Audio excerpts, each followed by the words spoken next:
Huna-hunaon dirilaan igkakaupay han ira negosyo, kundi sugad man ang pagkonsiderar han katalawasan han ira mga customer.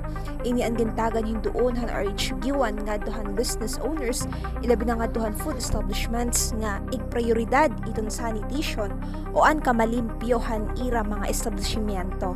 Sumulakan Mr. Arman Dennis Labicane, RHU Sanitary Inspector, nga kinahanglan nga tanan nga establishmento compliant hin sanitary permit, ilabi na ang food establishments tungod nga an ira igintitinda ha ira mga customers in mga pagkaon.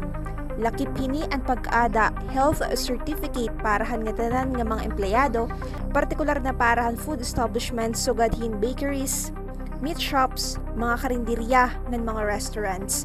Tungod nga hira ay naghihimo, nagsiserbi, nga nagbabaligya hina pagkaon. Itong mga food handler, kaya mga personal, dapat makuha ng health certificate. Yung sagot talaga tiya, kasi pamandiyak PD856, awaray dapat kunta personal o empleyado ng mga trabaho sa establishment, regardless kung non-food or food establishment, nga di makuha ng health certificate.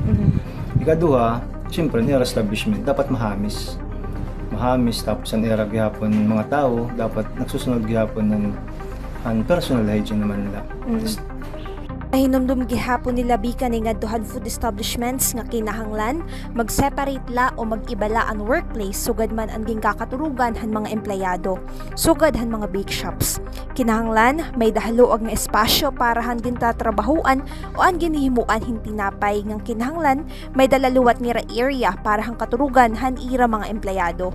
Nga kinahanglan masiguro ang kamalimpyo han ira establishmento nga nagsusunod hin proper waste disposal. So, separate la kung itong ginuokyan, ngayon gintatrabahuan. So, sa manggula itong ginbibiling, it kamahamis manggula ito no sa nga lugar. Anera health certificate, tapos dapat anera work is mahamis.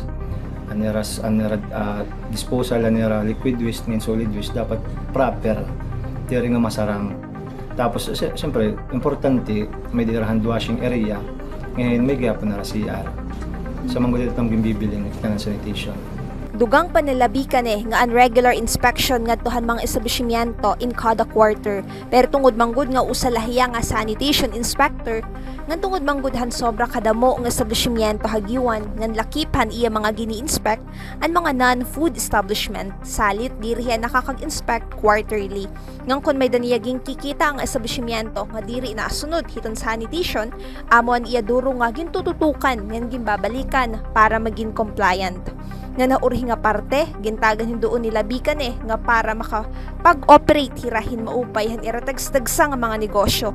Kinahanglan magsunod hin local ordinances sa LGU ngang kinahanglan igprioridad an maupay nga panlawas han mga empleyado ngan masiguro nga hirain fit to work ngan igprioridad gihapon an maupay nga panlawas han mga individual o an mga customer nga iragin papahigayunan hin mga serbisyo o pinagseserbihan agud milikayan iton maraot nga epekto hindi ri pagsunod o pagbaliwaray hin sanitation o kamalimpyohan lugar ngan pagkaon nga pwede magdurot o magkausahin mga sakit ngan iba pang maraot nga epekto hapan lawas para hinresponsable nga pagnegosyohan.